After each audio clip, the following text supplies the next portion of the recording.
দুটো আলু দিয়ে যে এত সুন্দর একটা টিফিন তৈরি হয় না দেখলে বিশ্বাস করতে পারবেন না, একদম কুড়মুড়ে। এখানে এটা বানানোর জন্য কিন্তু আমি 2টা আলু নিয়েছি, 2টা আলুকে ছুলে গ্রেটার দিয়ে এভাবে কেটে নেব একদম ঝিরিঝিরি করে। আর এটাকে কিন্তু জল দিয়ে 2-3 বারের মতন ধুয়ে নেব। আলুর যে একটা সাদা সাদা ভাব থাকে না, সেটা চলে যাবে। আর এটা ধুয়ে নেওয়ার পরে লবণ আর হলুদ দিয়ে কিন্তু একটু কষলে কষলে মেখে 10 মিনিটের জন্য রেখে দেব। আলুর যে এক্সট্রা জলটা আছে লবণ মেখে রাখলে কিন্তু বের হয়ে যাবে। আর এখানে কেটে নিলাম পেঁয়াজ, কাঁচা লঙ্কা আর ধনিয়া। এখানে দেখেন কত জল বেরিয়েছে। এটা কিন্তু চিপে একটা পাত্রে তুলে নেব। আর চিপে নিলেই কিন্তু আলুটা একদম ঝরঝরে হয়ে যায়। আর চিপে এটার মধ্যে এখন মিক্সড করব এই যে পেঁয়াজটা যে কেটে নিয়েছি, আর ধনিয়া আর কাঁচা লঙ্কা। আর এর সাথে কিন্তু আরও মৌরি আর একটু লঙ্কার গুঁড়া দিয়ে আবার সুন্দর করে মেখে নেব।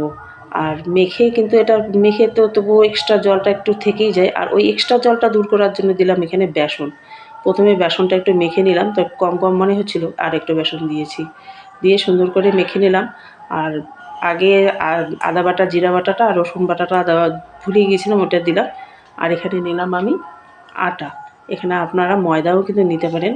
এখানে আটা নিয়েছি, আর আটার মধ্যে আমি দিলাম একটু লবণ দিয়ে একটু জিরে ছড়িয়ে নর্মাল জল দিয়ে কিন্তু একটা ডো তৈরি করে দেবো। ডোটাকে 10 মিনিটের মতো রেখে দিয়েছি। রেখে দেওয়ার পরে আবার একটু এখান করে প্লেন করে মেখে নিলাম আর কি। তার মধ্যে একটু লেচি কেটে এটাকে আটা ছড়িয়ে এটাকে একটা রুটির মতন আর কি বেলে নেব গোল করে। যত পাতলা করতে পারেন তত ভালো। আমি এই যে বেলে কিন্তু পাতলা করে নিচ্ছি। আর যা পুরটা তৈরি করেছিলাম ওই পুরটা কিন্তু এর মধ্যে সমান করে একটু মেলে দেব। সাইডটা শুধু রেখে এটাকে ফোল্ড করব, রাউন্ড করে দেব। দিয়ে দুপাশটা যে আছে দুপাশটাও কিন্তু এভাবে মুড়িয়ে দেব, যাতে ভিতরের আর কি পুরটা বেরিয়ে না আসতে পারে। দিয়ে তারপরে চাকুর সাহায্যে ছোটো ছোটো করে পিস পিস করে কেটে নেব। একটার মধ্যে একটা রুটির মধ্যে কিন্তু অনেকগুলো তৈরি হয়ে আসবে। পিস পিস করে কেটে নিলাম। আর একটা কিন্তু এই হাতের মধ্যে দিয়ে একটু চাপা দিয়ে এই যে এইভাবে ডিজাইনটা তৈরি হয়।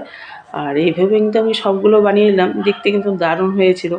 আর এখানে একটা হালকা তেল, আর এটা না একদম কম তেলের মধ্যেই হয় জানেন। একটু সামান্য একটু তেল দিলাম প্যানের মধ্যে, দিয়ে হালকা হিটে একটু ভেজে নামিয়ে নিলাম। সত্যি খেতে এত ভালো হয়েছে। সবাই খেয়ে তো, বাচ্চারা তো খেতে গিয়ে খুবই ভালো পেয়েছিল, বড়রাও খেয়ে ভালোই করেছিল। দেখেন একদিন বানিয়ে খাবেন।